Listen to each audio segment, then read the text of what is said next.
+2 ക്ലാസ്സിലേക്ക് പ്രവേശനം നേടിയിരിക്കുന്ന എല്ലാ പ്രിയപ്പെട്ട കുട്ടികൾക്കും നമ്മുടെ ബോട്ടണി ക്ലാസ്സിലേക്ക് സ്വാഗതം. നമ്മൾ ഇന്ന് നമുക്ക് ഈ വർഷം പഠിക്കാനുള്ള 8 ചാപ്റ്ററുകളിൽ ആദ്യത്തെ ചാപ്റ്ററാണ് പഠിക്കുക. ആദ്യത്തെ ചാപ്റ്ററിന്റെ പേര് റീപ്രൊഡക്ഷൻ ഇൻ ഓർഗാനിസംസ് എന്നാണ്. എന്താണ് റീപ്രൊഡക്ഷൻ ഇൻ ഓർഗാനിസംസ്? ജീവികളിലെ റീപ്രൊഡക്ഷൻ എങ്ങനെയാണെന്നും അതിന്റെ പ്രത്യേകതകളെ പറ്റിയും പഠിക്കുന്ന ഒരു ചാപ്റ്ററാണ്. അപ്പൊ നമ്മള് കഴിഞ്ഞ വർഷം 11ാം ക്ലാസ്സിലെ 1ഉം 2ഉം ചാപ്റ്ററുകളിൽ റീപ്രൊഡക്ഷൻ പല ജീവികളിലേതും വളരെ ഡീറ്റെയിൽ ആയിട്ടും കൃത്യമായിട്ടൊക്കെ പഠിച്ചിട്ടുള്ളതുകൊണ്ട് നമുക്കറിയാം. എങ്കിലും ഈ വർഷം നമുക്ക് ഈ ചാപ്റ്ററിൽ എല്ലാ ജീവികളിലെയും റീപ്രൊഡക്ഷന്റെ ബേസിക് ആയിട്ടുള്ള കുറെ കാര്യങ്ങൾ അറിയാൻ വേണ്ടിയിട്ടുണ്ട്. അപ്പൊ ആദ്യത്തെ ഈ ക്ലാസ്സിൽ നമ്മൾ ഡിസ്കസ് ചെയ്യാൻ പോകുന്നത് പോയിന്റുകൾ ഞാനിവിടെ നോട്ട് ചെയ്ത് വെച്ചിട്ടുണ്ട്. നോക്കൂ, ലൈഫ് സ്പാൻ കാണണം, then reproduction, classification of reproduction, അത് രണ്ടു തരം, asexual reproduction and sexual reproduction, പിന്നെ methods of asexual reproduction in lower ഓർഗാനിസംസിൽ നിന്ന് ബഡ്ഡിംഗ്, ബൈനറി ഫിഷൻ, സൂസ്പോർ, സ്പൊണീഡിയ, gemmule, pseudopodiospore, fragmentation and cell division. പിന്നെ പ്ലാന്റ്സിലെ അസെക്ഷൽ റീപ്രൊഡക്ഷൻ ആണ് വെജിറ്റേറ്റീവ് റീപ്രൊഡക്ഷൻ. അവരതിനു വേണ്ടിയിട്ട് ഉപയോഗിക്കുന്ന ഭാഗങ്ങളാണ് വെജിറ്റേറ്റീവ് പ്രൊപ്പഗ്യൂൾസ്. അതിന് examples runner, sucker, rhizome, tuber, bulbil, leaf bud, offset. അത്രയും കാര്യങ്ങളാണ് നമുക്ക് ഇന്നത്തെ ക്ലാസ്സിൽ കാണുന്നത്. അപ്പൊ നമുക്കിനി 1 by 1 ആയിട്ട് നമ്മുടെ ഭാഗങ്ങളിലേക്ക് പോകാം. ആദ്യത്തെ സബ് ടോപ്പിക് നമുക്ക് കാണേണ്ടത് എന്താണ്? ലൈഫ് സ്പാൻ ആണ്. നമുക്കറിയാം സ്പാൻ എന്ന് പറഞ്ഞു കഴിഞ്ഞാൽ മീനിങ് ലെങ്ത് എന്നുള്ളതാണ്. ലൈഫിന്റെ ലെങ്തിനെയാണ് ലൈഫ് സ്പാൻ എന്ന് പറയുന്നത്. അപ്പൊ നമുക്കിവിടെ ഒരു ഡെഫിനേഷൻ ടെക്സ്റ്റ് തരുന്നുണ്ട്. Life span is the period between birth to natural death of an organism. ഒരു ജീവി ജനിക്കുമ്പോൾ മുതൽ അത് പ്രായം ചെന്ന് നാച്ചുറലായിട്ട് മരിക്കുന്നത് വരെയുള്ള ജീവിതത്തിന്റെ ലെങ്തിനെയാണ് ലൈഫ് സ്പാൻ എന്ന് പറയുന്നത്. ഇപ്പൊ നമുക്കറിയാം മനുഷ്യരുടെ ലൈഫ് സ്പാൻ എടുത്തു കഴിഞ്ഞാൽ നമ്മുടെ ലൈഫ് സ്പാൻ എത്രയാണ്? പല രാജ്യങ്ങളിലും കുറെയൊക്കെ വ്യത്യസ്തമാണെങ്കിൽ പോലും നമുക്ക് പറയാം പ്രായം എത്തി മരിക്കുക എന്ന് പറയുമ്പോൾ ഒരു 70 to 100 or 110 എന്നൊക്കെ നമുക്ക് പറയാം. ഇപ്പൊ നമ്മുടെ ലൈഫ് സ്പാനെ വേണമെങ്കിൽ പറയാം 70 to 100 എന്ന് പറയാം. ആ രീതിയിൽ എല്ലാ ജീവികൾക്കും ലൈഫിന് ഒരു ലെങ്ത് ഉണ്ട്. അതിനെയാണ് നമ്മൾ ലൈഫ് സ്പാൻ എന്ന് പറയുക. ഇനി അതിനെ പറ്റിയിട്ട് 1-2 കാര്യങ്ങൾ, ചില പ്രത്യേകതകൾ അതിനുണ്ട്. ഫസ്റ്റ് വൺ നോക്കൂ. Life span ranges between few days to thousands of years. എല്ലാ ജീവികളിലും ഒരുപോലെ അല്ല ലൈഫ് സ്പാൻ. ചില ജീവികളിൽ കുറച്ച് ദിവസങ്ങൾ മാത്രമേ ഉള്ളൂ. എന്നാൽ ചില ജീവികളിൽ more than 1000 years അത്രമാത്രം ലെങ്ത് ഉള്ള ലൈഫുള്ള ജീവികളും ഉണ്ട്. സെക്കൻഡ് പോയിന്റ് പറഞ്ഞിരിക്കുന്നു, നോക്കൂ. Life span is not related to size of organisms. ജീവികളുടെ സൈസുമായിട്ട് ഡയറക്ട്ലി പ്രൊപ്പോർഷണൽ അല്ല. എന്ന് പറഞ്ഞാൽ ചെറിയ ജീവികൾക്ക് കുറച്ചും വലിയ ജീവികൾക്ക് കൂടുതലല്ല എന്നാണ് പറയുക. അപ്പൊ നമുക്കത് മനസ്സിലാക്കുന്നതിന് വേണ്ടിയിട്ട് ടെക്സ്റ്റിൽ കുറച്ച് എക്സാമ്പിൾസ്, കുറെ ജീവികളുടെ പിക്ചേഴ്സ് തന്നിട്ടുണ്ട്. നോക്കാം നമുക്ക്. ആ പിക്ചേഴ്സ് ഞാൻ വീണ്ടും ടെക്സ്റ്റിലെ പിക്ചേഴ്സ് നിങ്ങളെ ഒന്ന് കാണിക്കുന്നുണ്ട്. നോക്കൂ, ഇവിടെ ബട്ടർഫ്ലൈ 1 to 2 weeks, 1 മുതൽ 2 ആഴ്ച വരെയാണ് അതിന്റെ ലൈഫ്. ക്രോ 15 years ആണ്. പാരറ്റില് 140 years ആണ്. ക്രൊക്കഡൈലില് 60 years ആണ്. ടോർട്ടിസില് 100 to 150 years ആണ്. അപ്പൊ നമുക്ക് ഇങ്ങനെ കുറെ ജീവികളുടെ ലൈഫ് സ്പാൻ കണ്ടപ്പോൾ ഈ മുകളിൽ പറഞ്ഞ കാര്യങ്ങളോട് അവിടെ വ്യത്യസ്തമാണ്. കുറച്ച് ദിവസങ്ങൾ മുതൽ thousands of years വരെ ലെങ്ത് ഉള്ളവരുണ്ട്. അതുപോലെ തന്നെ it is not related to size of organism. നല്ല എക്സാമ്പിൾ ആണ് ഇവിടെ 2 പേരുണ്ട്. നോക്കൂ, ക്രോ ആൻഡ് പാരറ്റ്. 2 പേരും ഓൾമോസ്റ്റ് സെയിം സൈസുള്ള 2 ബേർഡ്സ് ആണ്. പക്ഷെ അവരിൽ വളരെ വ്യത്യാസമാണ്. 15 years 140 years ആണ് വന്നിരിക്കുന്നത്. അപ്പൊ അതും നമുക്ക് അവിടെ ക്ലിയർ ആകുന്നുണ്ട്. ഇനി ഇത് കൂടാതെ ടെക്സ്റ്റിൽ കുറെ ജീവികളുടെ കൂടെ പിക്ചേഴ്സ് തന്നിട്ടുണ്ട്. അവിടെ അവരുടെ ലൈഫ് സ്പാൻ തന്നിട്ടില്ല, നമ്മളോട് കണ്ടുപിടിക്കാൻ വേണ്ടിയിട്ട് ആവശ്യപ്പെട്ടിരിക്കുകയാണ്. എക്സാമിനേഷൻ പോയിന്റ് ഓഫ് വ്യൂവിൽ, higher secondary examination point of വ്യൂവിൽ നമ്മൾ ഇതാണ് അറിഞ്ഞിരിക്കേണ്ടത്. മറ്റേത് കണ്ടുപിടിച്ചാൽ നമുക്ക് ആ ഡൈവേഴ്സിറ്റി മനസ്സിലാവും. ഓക്കെ, ഇവിടെ ഒരു കാര്യം കൂടെ നമ്മൾ മെൻഷൻ ചെയ്തിരിക്കുന്നത്, ഈ പാരറ്റിന്റെ 140 years NCERT പുതിയ സിലബസ് വന്നപ്പോൾ ഇങ്ങനെ ഒരു ഫിഗർ വന്നപ്പോൾ മുതൽ നമ്മൾ അന്വേഷിക്കുന്നുണ്ടെങ്കിലും കൃത്യമായിട്ട് 140 years പാരറ്റിന്റെ ലൈഫ് നമ്മൾ ഇന്റർനെറ്റ് ലിറ്ററേച്ചറിൽ എങ്ങും കാണുന്നില്ല. അപ്പൊ നമ്മുടെ ഇവിടുത്തെ തത്തകൾക്ക് ശരിക്കും പറഞ്ഞാൽ 20 to 25 ഇയേഴ്സ് അത്രയൊക്കെ ലൈഫ് സ്പാനേ ഉള്ളൂ.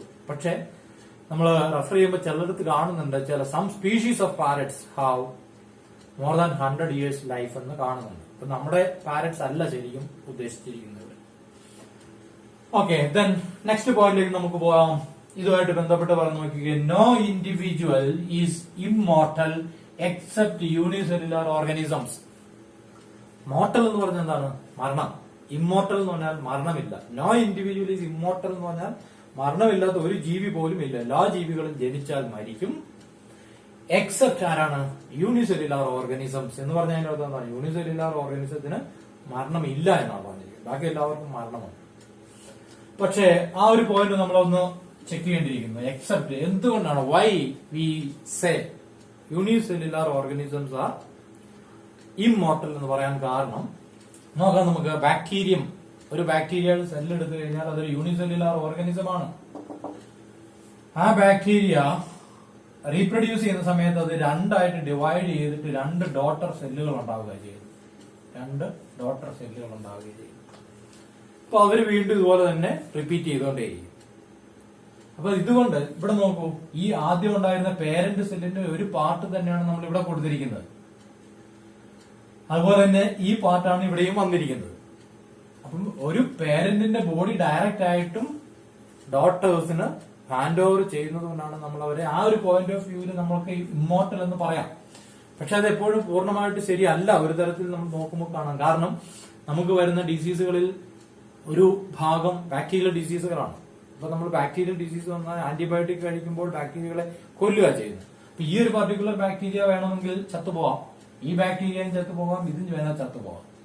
പക്ഷെ നമ്മൾ ആദ്യം പറഞ്ഞ പോയിന്റിൽ വെച്ച് നോക്കുമ്പോൾ അവരെ വേണമെങ്കിൽ ഇമ്മോർട്ടൽ എന്ന് വിളിക്കാം. ഓക്കെ, അപ്പോൾ അതാണ് അതിനെ പറ്റിയിട്ടുള്ള കാര്യം. അടുത്തൊരു പോയിന്റ് നോക്കൂ, ഇവിടെ പറഞ്ഞിരിക്കുന്നത് death is A certainty. Death is A certainty in the case of all organisms. So there must be a process to continue a species generation after generation. എല്ലാ ജീവികളിലും മരണം എന്ന് പറയുന്നത് നിശ്ചയമായിട്ടുള്ളൊരു കാര്യമാണ്. അതുകൊണ്ട് ജീവി മരിക്കുന്നവരോട് സ്പീഷീസ് നിന്നു പോകാൻ പാടില്ല. അതുകൊണ്ട് സ്പീഷീസ് കണ്ടിന്യൂ ചെയ്യാൻ വേണ്ടിയിട്ട് ഒരു പ്രോസസ്സ് വേണമെന്ന് പറയാണ്. ആ പ്രോസസ്സിന്റെ പേരാണ് എന്ത്? റീപ്രൊഡക്ഷൻ. ആ പ്രോസസ്സിന്റെ പേരാണ് അപ്പൊ അടുത്ത് നമ്മൾ കാണുന്നത് റീപ്രൊഡക്ഷൻ ആണ്. റീപ്രൊഡക്ഷന്റെ ഡെഫിനിഷൻ എന്താണെന്ന് നമുക്ക് കാണണം. റീപ്രൊഡക്ഷന്റെ ഡെഫിനിഷൻ എന്താണെന്ന് നമുക്ക് കാണണം. റീപ്രൊഡക്ഷനെ പറ്റി പറഞ്ഞിരിക്കുന്നു. നോക്കൂ, it is a biological process of giving rise to young ones. They are similar to their parents, almost similar to their parents. പേരന്റ്സിനെ പോലെ ഏകദേശം ഇരിക്കുന്ന അല്ലെങ്കിൽ അവരുടെ ക്യാരക്ടേഴ്സ് ഉള്ള കുഞ്ഞുങ്ങളെ പ്രൊഡ്യൂസ് ചെയ്യുന്ന ബയോളജിക്കൽ പ്രോസസിന്റെ പേരാണെന്ത്? റീപ്രൊഡക്ഷൻ എന്ന് പറഞ്ഞിരിക്കുന്നു. ഇനി അതോടൊപ്പം തന്നെ ഒരു കാര്യം കൂടെ ഇവിടെ തന്നിരിക്കുന്നു. നമ്മൾ മലയാളത്തിൽ റീപ്രൊഡക്ഷൻ എന്താ പറയുന്നത്? പ്രത്യുത്പാദനം എന്ന് പറയുന്നത് അല്ലെ? പ്രത്യുത്പാദനം. ഓക്കെ, ഇനി ഇങ്ങനെ റീപ്രൊഡക്ഷൻ വഴി ഉണ്ടാകുന്ന കുഞ്ഞുങ്ങൾക്ക് നമ്മൾ ഒരു ടെക്നിക്കൽ ടേം അവിടെ ഉപയോഗിക്കും. എന്താണ് ടെക്നിക്കൽ ടേം? ഓഫ് സ്പ്രിംഗ് എന്ന് പറയും. Offspring. So the young ones produced by reproduction are called offsprings. ഇനി നമുക്കൊരു കാര്യം ചെയ്യാം. നമ്മൾ ഈ ചാപ്റ്ററിന്റെ ആരംഭത്തില് ഇപ്പം ലൈഫ് സ്പാൻ എന്താണെന്നോ അതിന്റെ പ്രത്യേകതകളൊക്കെ നമ്മൾ കണ്ടു കഴിഞ്ഞു. അപ്പോൾ അതിനെ നമ്മൾ ഒന്ന് മാറ്റി വെച്ചിട്ട് അത് ഞാനിവിടെ എനിക്ക് മറ്റു കാര്യങ്ങൾ എഴുതുന്നതിന് വേണ്ടിയിട്ട് ഇത്രയും ഭാഗം ഒന്ന് വായിക്കാം. നമുക്ക് അവിടെ ബാക്കി കാര്യങ്ങൾ കാണാൻ എളുപ്പമാണ്. ബോർഡിന്റെ സ്പേസ് അല്പം കുറവായിരുന്നു. ശരി, അപ്പൊ നമ്മള് റീപ്രൊഡക്ഷൻ വഴി ഉണ്ടാകുന്ന കുഞ്ഞുങ്ങളെ വിളിക്കുന്ന പേരെന്താണ്? Of springs. ഓഫ് സ്പ്രിങ്സ് എന്ന് പറയുന്നത്. ഓക്കെ, ദെൻ അപ്പൊ റീപ്രൊഡക്ഷന്റെ ഡെഫിനേഷൻ കണ്ടു. നമ്മുടെ ചാപ്റ്ററിന്റെ പേരെന്താണ്? Reproduction in organisms. ജീവികളിലെ റീപ്രൊഡക്ഷൻ എന്താണ്, അതിന്റെ പ്രത്യേകതകളൊക്കെയാണ് നമ്മൾ കാണാൻ പോവുക. ദെൻ അതേ പറ്റിയിട്ട് ഫസ്റ്റ് പോയിന്റ്, ഇവിടെ ഒരു പോയിന്റ് പറഞ്ഞിരിക്കുന്നു. നോക്കിക്കോ, all organisms show A cycle of birth, growth and death എന്ന് പറയാം. എല്ലാ ജീവികളിലും ഒരു അവരുടെ ജീവിതം എന്ന് പറയുന്ന ഒരു സൈക്കിളാണ്. ആ സൈക്കിളിൽ 3 സീക്വൻഷ്യൽ സ്റ്റെപ്പുകളുണ്ട്. ഏതൊക്കെയാണ്? ബർത്ത് ഉണ്ട്, ഗ്രോത്ത് ഉണ്ട്, ഡെത്ത് ഉണ്ട്. അപ്പൊ ആ ഡെത്ത് റീപ്രൊഡക്ഷൻ ശേഷം ഡെത്തിലേക്ക് പോകും. വീണ്ടും അതിന്റെ യങ് വൺസ് ഇത് തന്നെ റിപ്പീറ്റ് ചെയ്തുകൊണ്ടിരിക്കുകയാണ്. ദെൻ അടുത്തത്, നമ്മൾക്ക് പലതരത്തിലുള്ള ജീവികളുണ്ട്. അവര് ഓരോ ജീവിയും ഏത് തരത്തിലുള്ള റീപ്രൊഡക്ഷൻ ആണ് ഓപ്റ്റ് ചെയ്തിരിക്കുന്നത് എന്ത് അടിസ്ഥാനത്തിലാണ് നോക്കാം. Based on habitat other factors organisms decide what type of reproduction are to be or is to be taken place. ജീവികൾക്ക് വേണ്ടപ്പോൾ മാറാൻ പറ്റില്ല. ജനറ്റിക്കലി അവർക്ക് ഓരോ പാറ്റേൺ ഓഫ് റീപ്രൊഡക്ഷൻ ഉണ്ട്, അത് തന്നെയാണ് അവർ ഫോളോ ചെയ്യുന്നത്. എന്നാലും ജീവികൾ അത് തെരഞ്ഞെടുത്തിരിക്കുന്നത് എന്ത് അടിസ്ഥാനത്തിലാണ്? Based on habitat. ജീവി എവിടെയാണ് ജീവിക്കുന്നത്? കരയിലാണോ വെള്ളത്തിലാണോ? കരയിലാണെങ്കിൽ ഫോറസ്റ്റിലാണോ ഗ്രാസ് ലാൻഡിലാണോ ഡെസേർട്ടിലാണോ ട്രീ ട്രങ്കിലാണോ അങ്ങനെയൊക്കെ അനുസരിച്ചിട്ട് പിന്നെ അതർ ഫാക്ടേഴ്സ്. അപ്പൊ ഈ കാര്യങ്ങളൊക്കെ നോക്കിയിട്ട് അതിനകത്ത് ഏറ്റവും കൺവീനിയന്റ് ആയിട്ടുള്ള ഒരു മെത്തേഡ് ഓഫ് റീപ്രൊഡക്ഷൻ ആയിരിക്കും അവർ ഓപ്റ്റ് ചെയ്തിരിക്കുന്നത്. ഓക്കെ, അപ്പൊ നമ്മൾ അത്രയും കാര്യങ്ങൾ അവിടെ കണ്ടുകഴിഞ്ഞു. ദെൻ അടുത്ത് നമ്മൾ പോവുക ഈ റീപ്രൊഡക്ഷന്റെ ക്ലാസിഫിക്കേഷൻ. റീപ്രൊഡക്ഷനെ നമ്മൾ ക്ലാസിഫൈ ചെയ്തിരിക്കുന്നത് കാണാം. ഇനി നമ്മുടെ ടെക്സ്റ്റ് എന്ത് അടിസ്ഥാനത്തിലാണ് ക്ലാസിഫൈ ചെയ്തിരിക്കുന്നത് നോക്കൂ. Classification is based on whether one or two organism or parent, one or two organisms or parents are participated in the process. Reproduction എന്ന പ്രോസസ്സിൽ ഒരു പേരന്റ് മാത്രമേ പങ്കെടുക്കുന്നുള്ളൂ അതോ രണ്ട് പേരന്റ് മാത്രമേ പങ്കെടുക്കുന്നുള്ളൂ എന്ന അടിസ്ഥാനത്തിലാണ് ഇവിടെ നമ്മൾ ക്ലാസിഫൈ ചെയ്തിരിക്കുന്നത്. അങ്ങനെ നോക്കുമ്പോൾ രണ്ട് തരം റീപ്രൊഡക്ഷൻ ഉണ്ട്. ഏതൊക്കെയാണ്? ഫസ്റ്റ് വൺ സെക്ഷുവൽ റീപ്രൊഡക്ഷനും സെക്കൻഡ് വൺ സെക്ഷുവൽ റീപ്രൊഡക്ഷനും. ഇനി നമുക്ക് അതിനകത്ത് ഒന്നാമത്തെ നോക്കിക്കളയാം. ഒന്നാമത്തെ റീപ്രൊഡക്ഷന്റെ പേരെന്താണ്? Asexual reproduction. രണ്ടാമത്തെ പേര് sexual reproduction.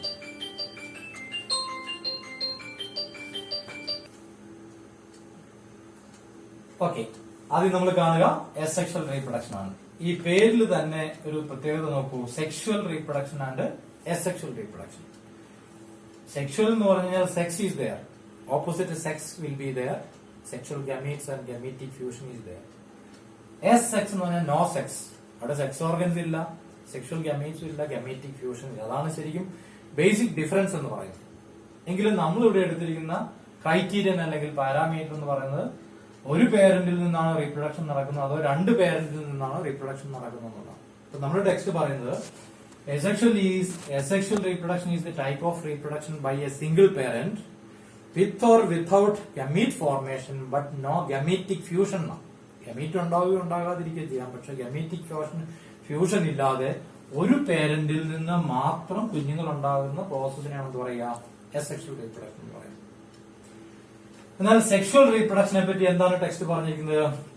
This is the type of reproduction by two parents by the formation of gametes and gametic fusion.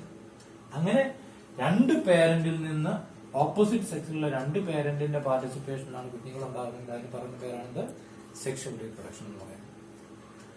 Okay, അപ്പോൾ ഈ പറഞ്ഞൊരു പാരാമീറ്ററിന് ചെറിയൊരു ഡിഫറൻസ് നമ്മൾ വീണ്ടും ചാപ്റ്റർ മുന്നോട്ട് പോകുമ്പോൾ കാണാം. നമ്മൾ അസെക്ഷുവൽ റീപ്രൊഡക്ഷന് ശേഷം സെക്ഷുവൽ റീപ്രൊഡക്ഷൻ പഠിക്കുമ്പോൾ അവിടെ നമ്മൾ കാണുന്നുണ്ട് സെക്ഷുവൽ റീപ്രൊഡക്ഷന് രണ്ട് പേരന്റ്സ് വേണമെന്നില്ല. എങ്ങനെ വരുമ്പോഴാണ്? If the parent is bisexual, ഒരു പേരന്റിൽ തന്നെ രണ്ട് സെക്സ് ഓർഗനും സെക്ഷൽ ഗമീറ്റ്സും ഉണ്ടെങ്കിൽ യൂണി പേരന്റിലായിട്ട് നടക്കാം. അപ്പോ എനിഹൗ രണ്ടു തരം റീപ്രൊഡക്ഷൻ, അസെക്ഷുവൽ റീപ്രൊഡക്ഷനും സെക്ഷുവൽ റീപ്രൊഡക്ഷനും. അതിന്റെ ഡെഫിനേഷനും നമ്മൾ കണ്ടുപിടിക്കും. അടുത്ത് ഒരു ടേം ഇവിടെ നോക്കൂ, ക്ലോൺ. CLONE, clone. ക്ലോൺ എന്ന് പറഞ്ഞു കഴിഞ്ഞാൽ അസെക്ഷുവൽ റീപ്രൊഡക്ഷൻ വഴി ഉണ്ടാകുന്ന കുഞ്ഞുങ്ങളെയാണ് നമ്മൾ ക്ലോൺ എന്ന് വിളിക്കുന്നത്. അസെക്ഷുവൽ റീപ്രൊഡക്ഷൻ വഴി ഉണ്ടാകുന്ന കുഞ്ഞുങ്ങളെയാണ് ക്ലോൺ എന്ന് പറയുന്നത്. അതിനൊരു ഡെഫിനേഷൻ പറയുന്നുണ്ട്. Clone is a young one produced by asexual reproduction and they are morphologically and genetically similar among themselves as well as to their parents. Cloning വഴി ഉണ്ടാകുന്ന കുഞ്ഞുങ്ങൾ അല്ലെങ്കിൽ ക്ലോണുകൾ എല്ലാവരെയും കണ്ടുകഴിഞ്ഞാൽ ഒരുപോലെ ഇരിക്കും. എങ്ങനെ? മോർഫോളജിക്കലിയും ജനറ്റിക്കലിയും ഒരുപോലെ ആയിരിക്കും. അവർ പേരന്റ്സിനെ പോലെയും എക്സാക്ട് കോപ്പികളായിരിക്കും. അങ്ങനെയുള്ള കുഞ്ഞുങ്ങൾക്ക് പറയുന്ന പേരാണെന്ത്? ക്ലോണുകൾ എന്ന് പറയുന്നത്. ആദ്യം തന്നെ നമ്മൾ പഠിച്ചിട്ടുണ്ടായിരുന്നു, റീപ്രൊഡക്ഷൻ വഴി ഉണ്ടാകുന്ന കുഞ്ഞുങ്ങളെ നമ്മൾ ജനറലി പറയുന്നത് എന്താണ്? ഓഫ് സ്പ്രിങ്സ് എന്നാ പറയുന്നത്. അത് ആപ്ലിക്കബിൾ ആണ് എല്ലാവർക്കും. എന്നാൽ അസെക്ഷുവൽ റീപ്രൊഡക്ഷൻ വഴി ഉണ്ടാകുന്ന കുഞ്ഞുങ്ങളെ നമ്മൾ ക്ലിയർ ആയിട്ട് മെൻഷൻ ചെയ്യുന്നത് എന്ത് വെച്ചിട്ടാണ്? ക്ലോൺ എന്നാ പറയുന്നത്. അങ്ങനെ പറയാൻ കാരണം ഇവിടെ ഗമീറ്റിക് ഫ്യൂഷൻ ഇല്ലാത്തത് കൊണ്ട്, പേരന്റിൽ നിന്ന് തന്നെ കുട്ടികൾ ഉണ്ടാകുന്നതുകൊണ്ട് അവിടെ ഉണ്ടാകുന്ന കുഞ്ഞുങ്ങളെല്ലാം ഒരുപോലെ ഇരിക്കും, പേരന്റിനെ പോലെ ഇരിക്കുന്നതുകൊണ്ടാണ് നമ്മൾ അവിടെ എന്ത് ടൈം ഉപയോഗിച്ചിരിക്കുന്നത്? ക്ലോൺ എന്ന് പറഞ്ഞിരിക്കുന്നത്. ഇനി ഈ ഒരു ക്ലാസിഫിക്കേഷൻ നിങ്ങൾക്ക് അല്പം കൂടെ ക്ലിയർ ആകുന്നതിന് വേണ്ടിയിട്ട് നമുക്ക് എക്സാമ്പിൾ നോക്കാം. ഇപ്പൊ നമ്മുടെ നാട്ടിലെ ഏലം ഏറ്റവും കൂടുതലായിട്ട് കൃഷി ചെയ്യുന്നുണ്ട്. ഏലത്തിന് നമുക്ക് ഏലത്തിന് എസെക്ഷൽ റീപ്രൊഡക്ഷൻ ഉണ്ട്, സെക്ഷൽ റീപ്രൊഡക്ഷൻ ഉണ്ട്. ഫ്ലവർ ഉണ്ടായിട്ട് ഫ്ലവറിന്റെ male and female reproductive organ ഉണ്ടായി, പോളിനേഷനും ഫെർട്ടിലൈസേഷനും നടന്ന് പൂവിൽ നിന്ന് ഫ്രൂട്ട് ഉണ്ടായി, ഫ്രൂട്ടിനുള്ളിൽ സീഡ് ഉണ്ടായി, ആ സീഡ് മുളച്ച് പുതിയൊരു ചെടി ഉണ്ടായി ആണെങ്കിൽ അതിനെ എന്ത് പറയും? സെക്ഷൽ റീപ്രൊഡക്ഷൻ എന്ന് പറയും. നേരെ മറിച്ച് ഇതൊന്നുമില്ലാതെ ഒരു ഏലത്തിലേക്ക് നമ്മൾ പോയിട്ട് അതിന്റെ ഏലത്തിൽ നിന്ന് ഒരു റൈസോം അല്ലെങ്കിൽ ഒരു തട്ടയെ നമ്മൾ മുറിച്ചെടുത്തുകൊണ്ട് മാറ്റി നട്ട് പുതിയ കുഞ്ഞുങ്ങൾ ഉണ്ടാക്കുന്നത് ഏത് തരമാണ്? എസെക്ഷൽ റീപ്രൊഡക്ഷനാണ്. അങ്ങനെ നമ്മൾ 10 100 തട്ടകൾ മാറ്റി നട്ടാൽ അവരെല്ലാവരും ഒരുപോലെ ഇരിക്കും, അവരെല്ലാം പേരന്റിനെ പോലെ തന്നെയും ഇരിക്കും. അപ്പൊ അങ്ങനെ ഉണ്ടാക്കുന്ന കുഞ്ഞുങ്ങളെയാണ് നമ്മൾ എന്ത് പറയുക? ക്ലോൺ എന്ന് പറയുന്നത്. അതിന്റെ കാരണവും നിങ്ങൾക്ക് മനസ്സിലായി. ഓക്കെ, നമ്മൾ ഈ ആദ്യത്തെ ചാപ്റ്ററിൽ നമുക്ക് ശരിക്കും 2 കാര്യങ്ങൾ മാത്രമേ പഠിക്കാനുള്ളൂ. എസെക്ഷൽ റീപ്രൊഡക്ഷൻ എന്താണ്, കുറെ എക്സാമ്പിൾസ് കാണുക. അതിനുശേഷം അടുത്ത ഹാഫിന് നമ്മൾ കാണുക സെക്ഷൽ റീപ്രൊഡക്ഷൻ എന്താണ്, അതിന്റെ കുറെ എക്സാമ്പിൾസും അതുമായിട്ട് ബന്ധപ്പെട്ട കാര്യങ്ങൾ മാത്രമാണ് ഈ ചാപ്റ്ററിൽ ഉൾപ്പെടുത്തിയിരിക്കുന്നത്. അപ്പൊ നമ്മൾ എസെക്ഷൽ റീപ്രൊഡക്ഷൻ തന്നെ വീണ്ടും തുടരുകയാണ്. അടുത്ത ഹെഡിങ് നോക്കൂ, methods of asexual reproduction. Methods of asexual reproduction. Lower ഓർഗാനിസംസിൽ കാണുന്ന ചില എസെക്ഷൽ റീപ്രൊഡക്ഷൻ മെത്തേഡ്സ് ആണ് നമ്മളിവിടെ കാണാൻ പോവുക. നമ്മൾ ആദ്യമേ ലിസ്റ്റ് വായിച്ചിട്ടുണ്ട്. ഇവിടെ നമ്മൾ 8 തരത്തിലുള്ള എസെക്ഷൽ റീപ്രൊഡക്ഷൻ കാണുന്നുണ്ട്. നമുക്ക് 1 by 1 ആയിട്ട് ഓരോന്ന് എടുക്കാൻ പറ്റും. ഫസ്റ്റ് വൺ ഇവിടെ തന്നിരിക്കുന്നത് എന്താണ്? ബഡിങ്. ബഡിങ് എന്ന് പറയുന്ന ടൈപ്പ് ഓഫ് റീപ്രൊഡക്ഷൻ ഉള്ളതിന് എക്സാമ്പിൾ ആരാൻ തന്നിട്ടുണ്ട്? ഈസ്റ്റും ഹൈഡ്രയും ആണ് തന്നിരിക്കുന്നത്. ബഡ് എന്ന് പറയുന്നത് നമുക്കറിയാം, മുകുളങ്ങൾ അല്ലെ. നോക്കൂ, ഈസ്റ്റിനെ നിങ്ങൾക്കറിയാം, കഴിഞ്ഞ വർഷം നമ്മൾ ഫംഗസിൽ പഠിച്ചാണ്. ഒരു യൂണിസെല്ലുലാർ ഫംഗസ് ആണ് ഈസ്റ്റ്. നമ്മൾ മാവ് പുളിപ്പിക്കാനൊക്കെ ഉപയോഗിക്കുന്ന സെല്ലാണ് അല്ലെ. ഈസ്റ്റ് എന്ന് പറയുന്ന ഒരു യൂണിസെല്ലുലാർ മെമ്പറാണ്. റീപ്രൊഡക്ഷന്റെ എസെക്ഷൽ റീപ്രൊഡക്ഷന്റെ സമയമാകുമ്പോൾ ആ സെല്ലിൽ നിന്ന് ചെറിയ ബഡുകൾ ഇങ്ങനെ ഉണ്ടായിട്ട് ആ ബഡുകൾ ഡിറ്റാച്ച് ചെയ്ത് താഴെ വീണ് പുതിയൊരു ഈസ്റ്റ് ഉണ്ടാകുകയാണെങ്കിൽ അതിനാണ് എന്ത് പറയുക? ബഡിങ് എന്ന് പറയുക. അതുപോലെ തന്നെ ഹൈഡ്ര നിങ്ങൾക്കറിയാം അല്ലെ. ഹൈഡ്രയിൽ ഇങ്ങനെ ഇരിക്കുന്ന ഹൈഡ്രയില് ഇതുപോലെ തന്നെ ബഡിങ് നടക്കാറുണ്ട്. ആ പേരന്റ് ഹൈഡ്രയിൽ നിന്ന് ചെറിയൊരു ബഡ് ഇങ്ങനെ ഉണ്ടായതിനു ശേഷം അതിൽ നിന്ന് ഡിറ്റാച്ച് ചെയ്ത് മാറി പുതിയൊരു ഹൈഡ്രയായിട്ട് മാറുകയാണെങ്കിൽ അത് എന്തിന് ഉദാഹരണമാണ്? ബഡിങ്ങിന് എക്സാമ്പിൾ ആണ്. അപ്പൊ ഫസ്റ്റ് വൺ കഴിഞ്ഞു. ദെൻ രണ്ടാമത്തെ ടൈപ്പിന്റെ പേരെന്താണ്? Binary fission. Binary fission example പറഞ്ഞിരിക്കുന്ന ആരെയൊക്കെ നോക്കിക്കേ? Amoeba and പാരാമീസിയം. കഴിഞ്ഞ വർഷം നമ്മൾ ഫസ്റ്റ് ചാപ്റ്ററിൽ കിങ്ഡം മൊണീറ പഠിച്ചപ്പോൾ അവിടെ ബാക്ടീരിയയുടെ റീപ്രൊഡക്ഷനകത്ത് കണ്ടതാണ് ബൈനറി ഫിഷൻ. ഇപ്പോൾ അമീബ എന്ന് വിചാരിച്ചുള്ള ഒരു അമീബ വിത്ത് സീഡോപ്യൂഡിയ, അങ്ങനെയുള്ള അമീബ റീപ്രൊഡക്ഷന്റെ സമയമാകുമ്പോൾ ഫേവറബിൾ കണ്ടീഷനിൽ അതിന്റെ ഈ ബോഡിയിൽ ഇങ്ങനെ ഒരു ക്ലീവേജ് ഇങ്ങനെ ഉണ്ടായിട്ട് പതുക്കെ അത് ഡീപ്പൻ ചെയ്തിട്ട് അത് മുറിഞ്ഞ് 2 ഡോട്ടർ അമീബകളായിട്ട് മാറുകയാണ് ചെയ്തത്. ഒരു സെല്ല് 2 ആയിട്ട് മുറിയാണ് ചെയ്തത്. Binary fission. ഫിഷൻ എന്ന് പറഞ്ഞാൽ എന്താ? Break into pieces. Binary means 2. ഒരു സെല്ല് 2 ആയിട്ട് മുറിഞ്ഞ് ഡോട്ടർ സെല്ല് ഉണ്ടാകുന്നതിനാണ് നമ്മൾ എന്ത് പറയുക? ബൈനറി ഫിഷൻ എന്ന് പറയുന്നത്. പുതിയ അമീബകൾ ഉണ്ടാക്കുകയാണ് ചെയ്യുന്നത്. അടുത്ത എക്സാമ്പിൾ ആരാ പറഞ്ഞത്? പാരാമീസിയം. അതും കഴിഞ്ഞ വർഷം പഠിച്ചാണ്. സ്ലിപ്പർ ആനിമൽ ക്യൂൾ എന്ന് പറയുന്ന പാരാമീസിയം ബോഡി മുഴുവൻ സീലിയ വെച്ച് കവർ ചെയ്തിരിക്കുന്നതാണ്. അപ്പൊ അതും എസെക്ഷൽ റീപ്രൊഡക്ഷൻ എന്ത് വഴിയാണ്? ബൈനറി ഫിഷൻ വഴിയാണ്. സെല്ല് 2 ആയിട്ട് ഡിവൈഡ് ചെയ്യും, എന്നിട്ട് ഓരോ പീസും ഓരോ പുതിയ ഓർഗാനിസം ആയിട്ട് മാറുന്നതിനാണ് എന്ത് പറയുക? ബൈനറി ഫിഷൻ എന്ന് പറയുക. മൂന്നാമത്തെ ടൈപ്പ് എന്താന്ന് നോക്കൂ, സൂസ്പോർ എന്ന് പറയുന്നത് സാധാരണ കണ്ടുവരുന്ന, ഇവിടെ എക്സാമ്പിൾ നമ്മളോട് പറഞ്ഞിരിക്കുന്ന ആൽഗകളിൽ അക്വാട്ടിക് ആൽഗ ആൻഡ് ഫഞ്ചൈ, വെള്ളത്തിൽ വളരുന്ന ആൽഗകൾ എല്ലാവരും വെള്ളത്തിലാണ് മെജോറിറ്റി. അതുപോലെ തന്നെ അക്വാട്ടിക് ആയിട്ടുള്ള ഫംഗസുകളിലും കാണുന്ന ഒരു ടൈപ്പ് ഓഫ് റീപ്രൊഡക്ഷൻ ആണ് സൂസ്പോർ. ടെക്സ്റ്റിൽ നമുക്ക് എക്സാമ്പിൾ തന്നിരിക്കുന്ന ക്ലമൈഡ മോണസ് എന്ന് പറയുന്ന യൂണിസെല്ലുലാർ ആൽഗയെ വെച്ചിട്ടാണ്. അപ്പൊ ഇത് ക്ലമൈഡ മോണസ് എന്ന് പറയുന്ന സെല്ല് ഇങ്ങനെ ഇരിക്കും വിത്ത് 2 ഫ്ലാജെല്ല, വെള്ളത്തിലൂടെ സ്വിം ചെയ്ത് നടക്കുന്ന ഒരു യൂണിസെല്ലുലാർ ആൽഗയാണ്. അപ്പൊ ഇത് റീപ്രൊഡക്ഷന്റെ സമയമാകുമ്പോൾ ഇതിനകത്തെ പ്രോട്ടോപ്ലാസം മുഴുവൻ ഡിവൈഡ് ചെയ്ത് ചെറിയ മൈക്രോസ്കോപ്പിക് ആയിട്ടുള്ള മോട്ടൈൽ സ്പോറുകളായിട്ട് മാറും. മോട്ടൈൽ സ്പോർ നിറച്ച് സ്പോറുകൾ ഉണ്ടായിട്ട് ഇത് മച്ചുവർ ആയി കഴിയുമ്പോൾ ഈ സെല്ല് അങ്ങ് ബ്രേക്ക് ചെയ്തിട്ട് സൂസ്പോറിനെ വെള്ളത്തിലേക്ക് റിലീസ് ചെയ്യാം. അവര് സ്വിം ചെയ്ത് പോയിട്ട് പുതിയ ഇൻഡിവിജ്വൽ ആയിട്ട് വളരുകയാണ് ചെയ്തത്. അപ്പൊ അങ്ങനെയുള്ള ടൈപ്പിനാണ് എന്താ പറയാ സൂസ്പോറിന് എക്സാമ്പിൾ ആരാണ്? അടുത്തതാരാണ്? കൊണീഡിയ അല്ലെങ്കിൽ കൊണീഡിയോസ്പോർ എന്ന് പറയും. കൊണീഡിയ അല്ലെങ്കിൽ കൊണീഡിയോസ്പോർ ഫംഗസുകളിൽ കാണുന്ന ഒരു തരം അസെക്ഷൽ റീപ്രൊഡക്ഷൻ ആണ്. ഇവിടെ എക്സാമ്പിൾ പറഞ്ഞിരിക്കുന്നത് പെനിസില്യം ആണ്. നമുക്കറിയാം പെനിസില്യം ഒക്കെ കഴിഞ്ഞ വർഷം പഠിച്ചാണ് നമ്മള് കിങ്ഡം ഫഞ്ചയിൽ. ഇപ്പം ഫംഗസിന്റെ വെജിറ്റേറ്റീവ് ബോഡി നമുക്കറിയാം ഒരു മൈക്രോസ്കോപ്പിക് ഫിലമെന്റ് ആണ്. അതിന് ഹൈഫ എന്നാണ് നമ്മൾ പറയുന്നത്, അല്ലെ? ഹൈഫ എന്നാ പറയുന്നത്. റീപ്രൊഡക്ഷന്റെ സമയമാകുമ്പോഴത്തേനും ഈ ഹൈഫയിൽ നിന്ന് ഒരു വെർട്ടിക്കൽ ഹൈഫ ഇങ്ങനെ മുകളിലേക്ക് വളരും. അതിനെ നമ്മൾ കൊണീഡിയോപോർ എന്ന് പറയും. കൊണീഡിയോപോർ, സ്പോർ അല്ല, കൊണീഡിയോപോർ. നമുക്കിപ്പോ അത് പഠിക്കാനില്ല അതിന്റെ പേര്. കൊണീഡിയോപോർ വന്നിട്ട് അതിൽ നിന്ന് കുറെ ബ്രാഞ്ചസ് ഉണ്ടാവും. ആ ബ്രാഞ്ചസിന്റെ പേരൊക്കെ പറയുന്നത് നമുക്കിവിടെ പഠിക്കാനില്ല. ഓക്കെ, അതിൽ നിന്ന് നോൺ മോട്ടൈൽ മൈക്രോസ്കോപ്പിക് ആയിട്ടുള്ള ധാരാളം സ്പോറുകൾ ഉണ്ടാവും. പൗഡർ പോലത്തെ സ്പോറുകൾ ഉണ്ടായിട്ട് അവര് മച്ചുവർ ആയി കഴിയുന്നതിനും ഡിറ്റാച്ച് ചെയ്ത് താഴേക്ക് വീഴും. ഓരോന്നും വീണ്ടും വളർന്ന് ഇതുപോലത്തെ ഹൈഫകളായിട്ട് മാറും. അങ്ങനത്തെ സ്പോറുകൾക്കാണെന്ന് പറയുക ഒനീഡിയോസ്പോർ എന്ന് പറയുക. അപ്പൊ അത് കഴിഞ്ഞ് എക്സാമ്പിൾ നമ്മൾ കണ്ടു കഴിഞ്ഞു. അടുത്ത എക്സാമ്പിൾ ആരാണെന്ന് നോക്കൂ. ജെമ്യൂൾ, മറ്റൊരു തരം അസെക്ഷൽ റീപ്രൊഡക്ഷൻ ആണ് ജെമ്യൂൾ. ജെമ്യൂളിന്റെ എക്സാമ്പിൾ ആരാണ്? സ്പഞ്ച് അല്ലെ? ലോവർ ആനിമൽ ആയിട്ടുള്ള സ്പഞ്ചിൽ കാണുന്നതാണ്. ഇപ്പൊ ടെക്സ്റ്റിൽ ഒരു പിക്ചർ തന്നിട്ടുണ്ട്. ഒരു സ്പഞ്ചിനെ ഇങ്ങനെ കാണിച്ചിട്ടുണ്ട്. ഇങ്ങനെ ഇരിക്കുന്ന സ്പഞ്ചിന്റെ ബോഡിക്ക് ഒരു ഇന്റേണൽ ക്യാവിറ്റി ഉണ്ട്. ഇന്റേണൽ ക്യാവിറ്റിക്കുള്ളില് ശരിക്കും ജെമ്യൂൾ ഈ ഇന്റേണൽ ക്യാവിറ്റി അല്ലെങ്കിൽ ഈ ക്യാവിറ്റിക്കുള്ളില് ഇന്റേണൽ ബഡുകൾ ഉണ്ടാവുക ചെയ്യുന്നത്. ധാരാളം ഇന്റേണൽ ബഡുകൾ ഉണ്ടായിട്ട് അവർ മച്ചുവർ ആകുമ്പോൾ ആ ബഡുകൾ വെളിയിൽ വരികയും ഓരോന്നും വളർന്ന് പുതിയൊരു സ്പഞ്ചായിട്ട് മാറുകയും ചെയ്യും. അപ്പോൾ നമ്മള് ഇവിടെ കണ്ടു ഈസ്റ്റിന്റെയും ഹൈഡ്രയുടെയും കേസിൽ എക്സ്റ്റേണൽ ബഡുകളാണ് ഉണ്ടാകുന്നതെങ്കിൽ ഇവിടെ ഈ സ്പഞ്ചിലെ ജെമ്യൂളുകൾ എന്ന് പറയുന്നത് അതിന്റെ ഉള്ളിലുള്ള ഇന്റേണൽ ബഡുകളാണ്. അപ്പൊ നമ്മള് അതുകൂടെ കഴിഞ്ഞിരിക്കുകയാണ്. അടുത്ത് നമ്മൾ കാണാൻ പോകുന്നത് സ്യൂഡോപോഡിയോസ്പോർ ആണ്. സ്യൂഡോപോഡിയോസ്പോർ. അപ്പൊ നമുക്ക് ആ പേര് കേട്ടിട്ടുള്ളതാണ്. അമീബയുമായിട്ട് ബന്ധപ്പെട്ടതാണ്. അതിന് എക്സാമ്പിൾ ഇവിടെ തന്നിരിക്കുന്നത് നോക്കൂ. അമീബയാണ്. നമ്മുടെ എൻസിആർടി ടെക്സ്റ്റ് പുതുതായിട്ട് എഡിറ്റ് ചെയ്ത് വന്നപ്പോൾ അതിനകത്ത് ഉൾപ്പെടുത്തിയിരിക്കുന്നതാണ്. നമ്മൾ ഓൾറെഡി അമീബയെ പഠിച്ചിട്ടുണ്ടായിരുന്നു. അമീബയിൽ കാണുന്ന ഒരുതരം റീപ്രൊഡക്ഷൻ ആണ് ബൈനറി ഫിഷൻ. മറ്റൊന്നും നമ്മളിപ്പം പഠിക്കുകയാണ് അമീബ വിത്ത് സ്യൂഡോപോഡിയ ആണ്. സ്യൂഡോപോഡിയ നമുക്കറിയാം ഫുഡ് കളക്ട് ചെയ്യുന്നതിനും മൂവ് ചെയ്യുന്നതിനും വേണ്ടിയിട്ടുള്ള അമീബയിലെ കപടപാദങ്ങളാണ്. അപ്പോൾ അങ്ങനെ ജീവിക്കുന്ന അമീബയ്ക്ക് കണ്ടീഷൻസ് അൺഫേവറബിൾ ആകുമ്പോൾ അവരുടെ ഈ സ്യൂഡോപോഡിയ മുഴുവൻ അവരങ്ങ് വിത്ത്ഡ്രോ ചെയ്യും.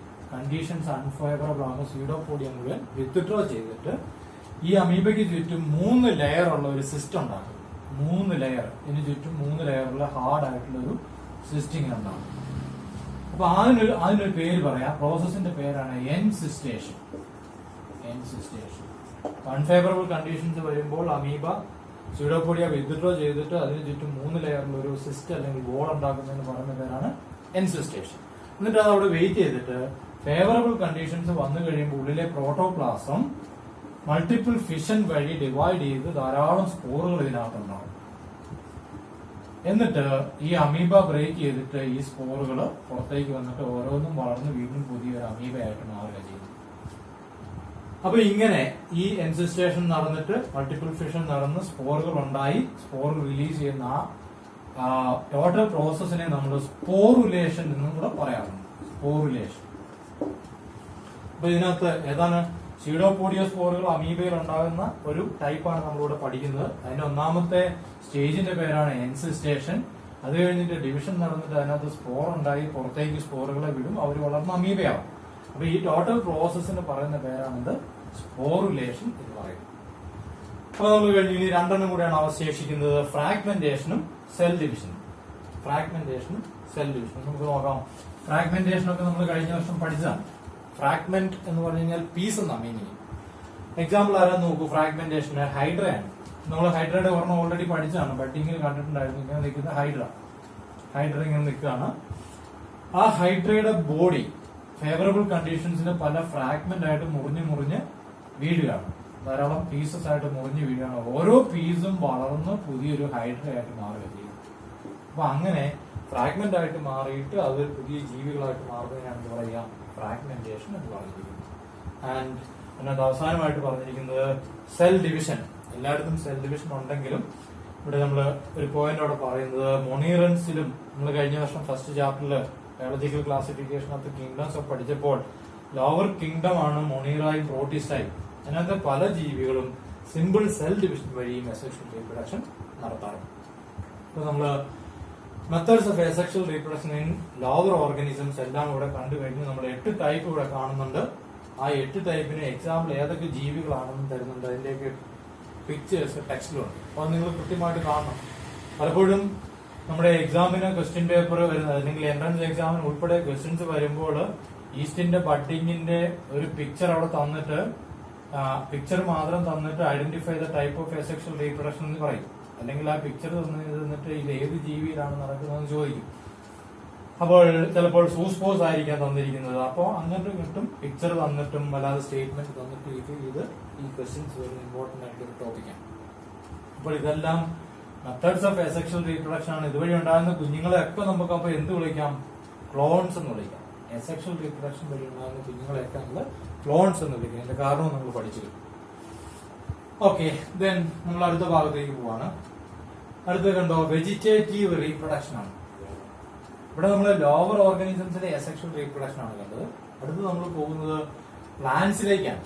പ്ലാന്റ്സിലെ അസെക്ഷൽ റീപ്രൊഡക്ഷനെ നമ്മൾ വെജിറ്റേറ്റീവ് റീപ്രൊഡക്ഷൻ എന്നാണ് വിളിക്കുക.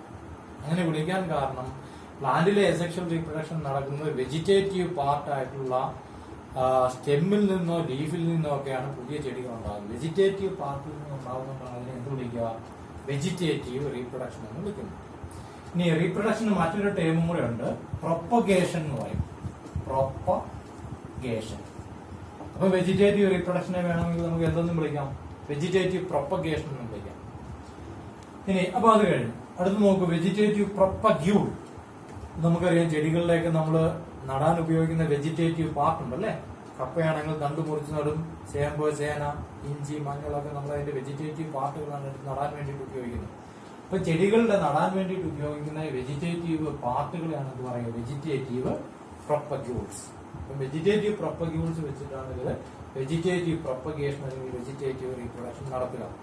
അപ്പൊ അങ്ങനെ ഉണ്ടാകുന്ന കുഞ്ഞുങ്ങളെ നമ്മൾ എന്ത് വിളിക്കും? ക്ലോൺ എന്ന് തന്നെ വിളിക്കും. അപ്പൊ അതിന് നമ്മൾ കുറെ എക്സാമ്പിളുകൾ നമ്മൾ ലിസ്റ്റ് വായിച്ചിട്ടുണ്ടായിരുന്നു. ഇവിടെ നമുക്ക് ഓരോന്നും നോക്കാം. ഫസ്റ്റ് വൺ എന്താണ്? റണ്ണർ. അപ്പോൾ പ്ലാന്റ്സിലെ വെജിറ്റേറ്റീവ് പ്രൊപ്പഗ്യൂൾസ് നമുക്ക് 7 എണ്ണം പഠിക്കണം. Runner, sucker, rhizome, tuber, bulbil, leaf bud and offset. അപ്പൊ ഇതിനകത്ത് മിക്കതും നമ്മൾ കഴിഞ്ഞ വർഷം സ്റ്റെം മോഡിഫിക്കേഷൻസ് ആയിട്ട് ഫസ്റ്റ് ഇയർ മോർഫോളജിയിൽ പഠിച്ചതാണ്. ഫസ്റ്റ് വൺ നമുക്ക് നോക്കാം. റണ്ണർ. എക്സാമ്പിൾ സെന്റല്ല എന്ന് പറയുന്ന പ്ലാന്റ് ആണ്. സെന്റല്ല എന്ന് പറയുന്ന കുടകനാണ് അല്ലെ. കുടകന്റെ സ്റ്റെമ്മ് മണ്ണിന് മുകളിലൂടെ ഇങ്ങനെ ക്രീപ്പ് ചെയ്ത് പോകുന്ന ഒരു സ്ട്രക്ചറാണ്. അതിനെയാണ് നമ്മൾ ശരിക്കും റണ്ണർ എന്ന് പറയുന്നത്. Runner is a creeper with long internode. ഇന്റർനോഡുകൾ വളരെ ലെങ്ത് ഉള്ളതായിരിക്കും. ഇതിൽ നിന്ന് മുകളിലേക്ക് ഇലകളും താഴേക്ക് റൂട്ടുകളും വന്നിരിക്കും. ഇലകൾ ഇങ്ങനെ നിൽക്കുകയാണ് ചെയ്യുന്നത്.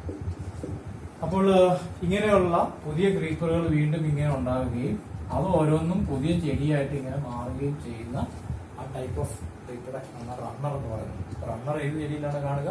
സെന്റല്ലയിലാണ്. ദെൻ അടുത്ത് കാണുന്നത് എന്താണ്? സക്കർ എന്ന് പറയും. സക്കറിന് എക്സാമ്പിൾ ക്രൈസാന്തിമമാണ്.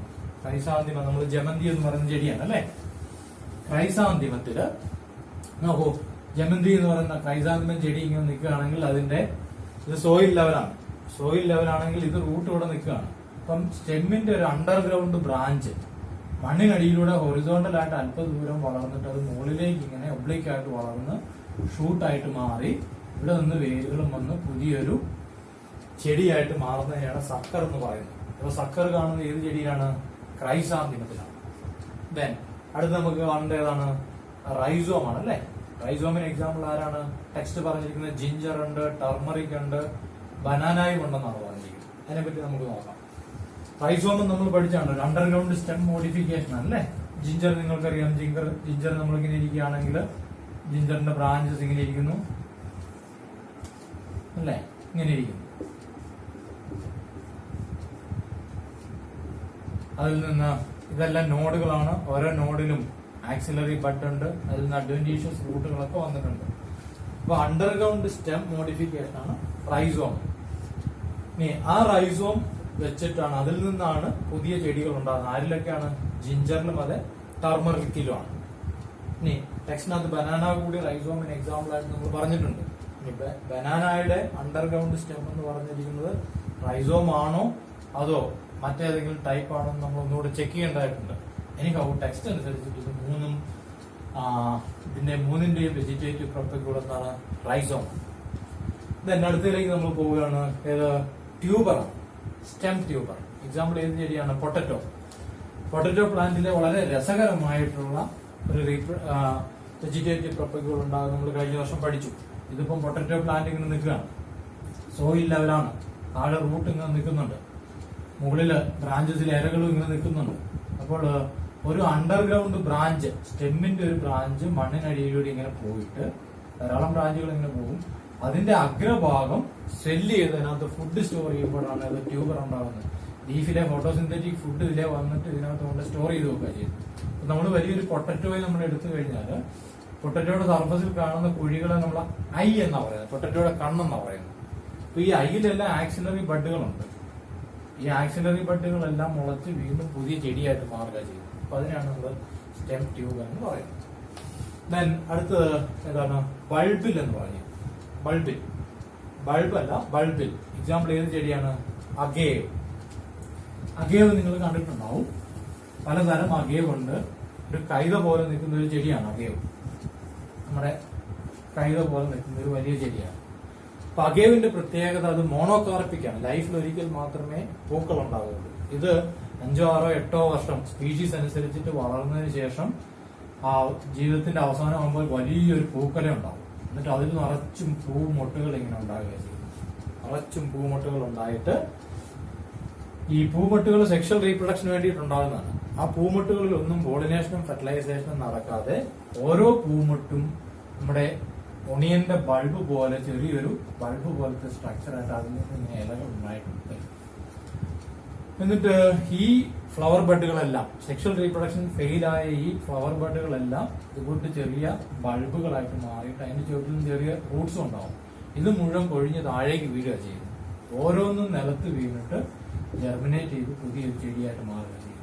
അപ്പം ഇപ്പൊ നമുക്കൊരു അഗേവ് നടണമെങ്കിൽ ഈ വലിയ ചെടി എടുത്തുകൊണ്ട് പോകേണ്ട കാര്യമില്ല.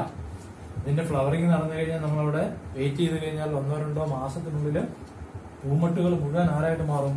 ബൾബിലായിട്ട് മാറും. അപ്പോൾ അതാണ് ബൾബിൽ എന്ന് പറയുന്ന സ്ട്രക്ചർ. ഇനി ബൾബിൽ പറഞ്ഞപ്പോൾ ആ കൂട്ടത്തിൽ നമുക്ക് ഒരു കേസും കൂടെ ഒന്ന് കണ്ടേക്കാം. ഇതൊക്കെ നമുക്ക് പ്രാക്ടിക്കലിലൂടെ നമുക്ക് വരുന്നതാണ്. ഈ വെജിറ്റേറ്റീവ് പ്രൊപ്പക്യൂൾസ് ബൾബ് നിങ്ങൾ കഴിഞ്ഞ വർഷം പഠിച്ചതാണ്. ബൾബ് എക്സാമ്പിൾ ആരാണ്? ഒണിയനാണ്. ബൾബ് നമുക്ക് ഇവിടെ ബൾബിനെ പറ്റിയിട്ട് പറയുന്നില്ല ഈ ചാപ്റ്ററിൽ, എന്നാലും പ്രാക്ടിക്കലിൽ നമുക്ക് ഉള്ളതുകൊണ്ട് പറയാം. ഒണിയനെ നിങ്ങൾ ശ്രദ്ധിച്ചിട്ടുണ്ടല്ലോ അല്ലെ? ഒണിയന് നമ്മളതിനെ സവോളയെ മുറിച്ച് നോക്കുകയാണെങ്കിൽ നടുക്കൊരു ടെർമിനൽ ബഡ് കാണും. അതിന് ചുറ്റും ഇലകള് സ്കെയിൽ ലീഫ്, ഫ്ലഷി ആയിട്ടുള്ള സ്കെയിൽ ലീഫുകൾ ഇങ്ങനെ മോഡിഫൈ ചെയ്തിരിക്കുകയാണ്. അപ്പോൾ ഇങ്ങനെ മുറിച്ച് നോക്കി കഴിയുമ്പോൾ ഇങ്ങനെ ഇതിനിടയിലെല്ലാം ആക്സിലറി ബഡുകൾ ഇങ്ങനെ കാണാൻ പറ്റുന്നുണ്ട്. ഇവിടെ ഒന്ന് റൂട്ടും ഉണ്ട്. ശരിക്കും ഒണിയൻ എന്ന് പറയുന്നത് ഇങ്ങനെ മുകളിലേക്ക് വളർന്നു പോകേണ്ട ഒരു ബ്രാഞ്ചും അതിന്റെ ഇലകളുമായിരുന്നു.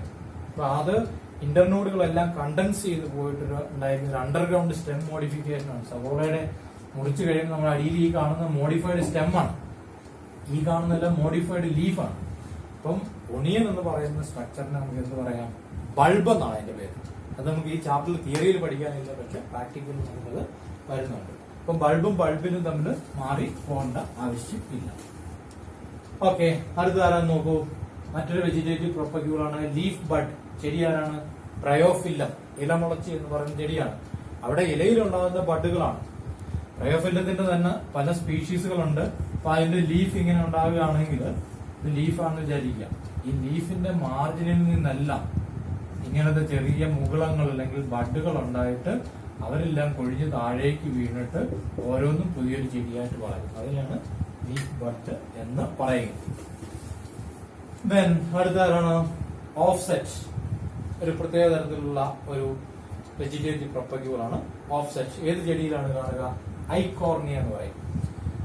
ഐക്കോർണിയ വെള്ളത്തിന്റെ സർഫസിൽ വളരുന്ന വയലറ്റ് കളർ ഫ്ലവറുള്ള ചെടിയാണ്. ഈ ഐക്കോർണിയയുടെ ഓഫ്സെറ്റ് കഴിഞ്ഞ വർഷം നമ്മൾ പഠിച്ചിട്ടുണ്ടായിരുന്നു. അത് ശരിക്കും പറഞ്ഞാൽ ഒരു ക്രീപ്പറാണ്. വെള്ളത്തിന്റെ സർഫസിലൂടെ വളരുന്ന ഒരു ക്രീപ്പറാണ്. ഐക്കോർണിയയുടെ ഇലകൾ ശ്രദ്ധിച്ചു കഴിഞ്ഞാൽ ഇങ്ങനെ ഇരിക്കും. ലീഫ് ബേസ് ഇങ്ങനെ സ്വെല്ല് ചെയ്തിരിക്കുന്നതാണ്. ലീഫ് ബേസ് ഇങ്ങനെ സ്വെല്ല് ചെയ്തിരിക്കുന്ന ഇങ്ങനത്തെ ഇലകളാണ് ഐക്കോർണിയയിൽ കാണുന്നത്. ഓഫ്സെറ്റ് എന്ന് പറഞ്ഞാൽ offset is a lateral branch with condensed internode with rosette of leaves and tuft of root എന്നാണ് പറഞ്ഞിരിക്കുന്നത്. ഈ ഇന്റർനോഡിന്റെ ലെങ്ത് ഇങ്ങനെ അങ്ങോട്ട് കുറഞ്ഞു പോകുമ്പോഴത്തേനും ഇവിടെയും ഇലകൾ ഉണ്ടായിരുന്നു, ഇവിടെ ഇരിക്കുന്ന ഇലകളാണ്. ഇന്റർനോഡ് കണ്ടൻസ് ചെയ്യുമ്പോഴത്തേനും ഇവരെല്ലാം കൂടെ അടുത്ത് ഇങ്ങോട്ടേക്ക് വരും.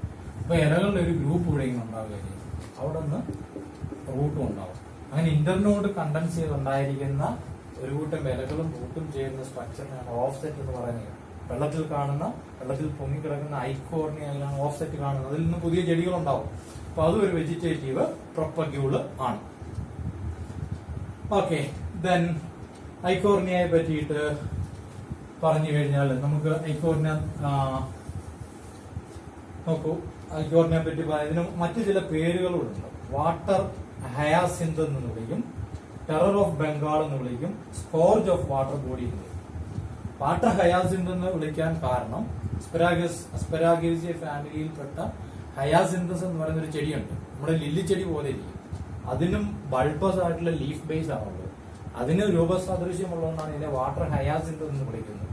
പിന്നത്തെ രണ്ട് നെഗറ്റീവ് പേരുകളാണ് ടെറർ ഓഫ് ബംഗാളും scourge of water body. Terror of Bengal അങ്ങനെ വിളിക്കാൻ കാരണം ബംഗാളിലെ വാട്ടർ ബോഡികളിൽ മുഴുവൻ ഇത് സ്പ്രെഡ് ചെയ്തിരിക്കുകയാണ്. സ്പ്രെഡ് ചെയ്തിട്ട് അവരുടെ ഡെത്ത് ആൻഡ് ഡീകമ്പോസിഷൻ നടക്കുമ്പോഴത്തേനും വെള്ളം ചീത്തയാവും. അപ്പൊ വെള്ളത്തിലെ ഓക്സിജൻ മുഴുവൻ ഡീകമ്പോസിഷന് വേണ്ടിയിട്ട് ഇവർ ഉപയോഗിക്കുമ്പോൾ ഡിഒ അല്ലെങ്കിൽ ഡിസോൾവ് ഓക്സിജൻ കുറഞ്ഞു പോയിട്ട് വെള്ളം ചീത്തയായിട്ട് അക്വാട്ടിക് ഫിഷസ് ആൻഡ് ആനിമൽസ് എല്ലാം ചത്തുപോകും. അതുകൊണ്ടാണ് ശരിക്കും ഇതിനെ ടെറർ ഓഫ് ബംഗാൾ എന്ന് വിളിക്കുന്നത്. അടുത്ത് നോക്കൂ, സ്കോർജ് ഓഫ് വാട്ടർ ബോഡി എന്ന് പറയും. വാട്ടർ ബോഡിയിൽ ഒരു വലിയ ദുരന്തം എന്നുകൂടെ പറയാനും കാരണം ഇത് തന്നെയാണ്. ഇതിന്റെ ഡെത്ത് ആൻഡ് ഡീകമ്പോസിഷൻ നടക്കുമ്പോൾ വാട്ടർ ബോഡി അല്ലെങ്കിൽ വാട്ടറിലെ ഓക്സിജൻ തീർന്നു പോയിട്ട് വെള്ളം ചീത്തയായി അക്വാറ്റിക് ആനിമൽസ് എല്ലാം ചത്തുപോകുന്നതാണ് അങ്ങനെ പറയുക. ദെൻ അപ്പോൾ ഐക്കോർണിയയെ പറ്റിയിട്ട് ഈ ടേംസ് കൂടെ നമ്മൾ ഒന്ന് ഓർത്തിരിക്കേണ്ടതായിട്ടുണ്ട്. അപ്പൊ നമ്മൾ അവസാന ഭാഗത്തേക്ക് കടക്കുമ്പോൾ നോക്കൂ, ഒരു പോയിന്റ് കൂടെ പറഞ്ഞു. Asexual reproduction is common in lower organisms with simple organisation but they shift to sexual reproduction at adverse conditions. ഈ നമ്മൾ രണ്ടു തരം റീപ്രൊഡക്ഷൻ ഉള്ളതിനകത്ത് ഇപ്പോൾ പഠിച്ചുകൊണ്ടിരുന്നത് അസെക്ഷൽ റീപ്രൊഡക്ഷൻ ആണ്. ആ അസെക്ഷൽ റീപ്രൊഡക്ഷൻ എന്ന് പറയുന്നത് ലോവർ ഓർഗാനിസംസിലാണ് കാണപ്പെടുന്നത്. എപ്പോഴാണ്? ഫേവറബിൾ കണ്ടീഷൻസിൽ. അപ്പൊ സ്മൂത്ത് ആയിട്ട് നടന്നുകൊള്ളു. എപ്പോഴെങ്കിലും കണ്ടീഷൻസ് അൺഫേവറബിൾ ആയി കഴിഞ്ഞാൽ ഈ രണ്ടും ഉള്ളവർ എന്തിലേക്ക് പോകും? സെക്ഷൽ റീപ്രൊഡക്ഷനിലേക്ക് പോകും. അങ്ങനെ പോകാൻ കാരണം സെക്ഷൽ റീപ്രൊഡക്ഷൻ കുറച്ചുകൂടി അഡ്വാൻസ്ഡ് ആണ്. അതിന് അൺഫേവറബിൾ കണ്ടീഷൻസിനെ ഫേസ് ചെയ്യാനുള്ള പല ടെക്നിക്കുകളുമുണ്ട്. അതുകൊണ്ടാണ് അവര് ഫേവറബിൾ കണ്ടീഷൻസിന്റെ ജീവികളപ്പോൾ എല്ലാവരും ഫോളോ ചെയ്യുന്നത് അസെക്ഷൽ റീപ്രൊഡക്ഷൻ. അൺഫേവറബിൾ വരുമ്പോൾ സെക്ഷൽ റീപ്രൊഡക്ഷനിലേക്ക് പോകും എന്നാണ് പറഞ്ഞിരിക്കുന്നത്. ഒരു കാര്യം നോക്കൂ, മറ്റ് plants show both sexual and asexual reproduction. ചെടികളെ സംബന്ധിച്ച് പറഞ്ഞു കഴിഞ്ഞാൽ നമുക്ക് വളരെ ഒരു ഗുണമുള്ളത്. ഇപ്പൊ നെല്ലൊക്കെ നമ്മൾ എങ്ങനെയാണ് കൾട്ടിവേറ്റ് ചെയ്യുന്നത്? സെക്ഷൽ റീപ്രൊഡക്ഷന്റെ സീഡ്സ് വെച്ചിട്ടാണ്. അതിനങ്ങനെ മാത്രമേ പറ്റുള്ളൂ, അസെക്ഷൽ ഇല്ല. അതിനെ മറിച്ച് മറ്റേ ഏലവും മറ്റ് ചെടികളിലൊക്കെ നമ്മൾ നോക്കുമ്പോൾ മിക്ക ചെടികൾക്കും രണ്ടു തരത്തിലുള്ള റീപ്രൊഡക്ഷൻ ഉണ്ട്. സെക്ഷലുണ്ട്, അസെക്ഷലുണ്ട്. സെക്ഷല് പറ്റാത്തതിന് എന്ത് കാണും? അസെക്ഷൽ കാണും. അപ്പം ചെടികൾക്ക് മിക്കവർക്കും എന്തുണ്ട്? രണ്ടു തരത്തിലുള്ള റീപ്രൊഡക്ഷൻ. ഏതൊക്കെയാണ്? Sexual and asexual reproduction. Most animals show only sexual reproduction. എന്നാൽ ആനിമൽസിന്റെ കാര്യത്തിൽ എങ്ങനെയാണ്? മജോറിറ്റി ആനിമൽസിന് എന്ത് മാത്രമേ ഉള്ളൂ? സെക്ഷൽ റീപ്രൊഡക്ഷൻ മാത്രമേ ഉള്ളൂ. ഇപ്പൊ നമുക്ക് മനുഷ്യരുടെ കേസ് എടുക്കാം. നമുക്ക് സെക്ഷൽ റീപ്രൊഡക്ഷൻ മാത്രമേ ഉള്ളൂ. ഓപ്പോസിറ്റ് സെക്സ് ആൻഡ് എമിറ്റിക് ഫ്യൂഷനിലൂടെ മാത്രമേ പുതിയ കുഞ്ഞുങ്ങൾ ഉണ്ടാവുകയുള്ളൂ. എസെക്ഷൽ റീപ്രൊഡക്ഷൻ അല്ലെങ്കിൽ വെജിറ്റേറ്റീവ് പ്രൊപ്പഗേഷൻ ഉണ്ടായിരുന്നെങ്കിൽ നമ്മുടെ വെജിറ്റേറ്റീവ് ബോഡിയിൽ നിന്ന് ഒരു പാർട്ട് മുറിച്ച് നമ്മൾ കൾച്ചർ ചെയ്ത് കഴിഞ്ഞാൽ അതിൽ നിന്ന് കുഞ്ഞുങ്ങൾ ഉണ്ടാകണമായിരുന്നു. അത് നമുക്കില്ല. അപ്പോൾ കൂടുതൽ ആനിമൽസിലും സെക്ഷൽ റീപ്രൊഡക്ഷൻ മാത്രമാണ് നടക്കുക. അപ്പൊ നമ്മൾ ഇന്നത്തെ നമ്മുടെ ടോപ്പിക് ഇവിടെ വൈൻഡ് അപ്പ് ചെയ്യാൻ പോവുകയാണ്. നമ്മുടെ ചാപ്റ്ററിന്റെ പേരെന്തായിരുന്നു?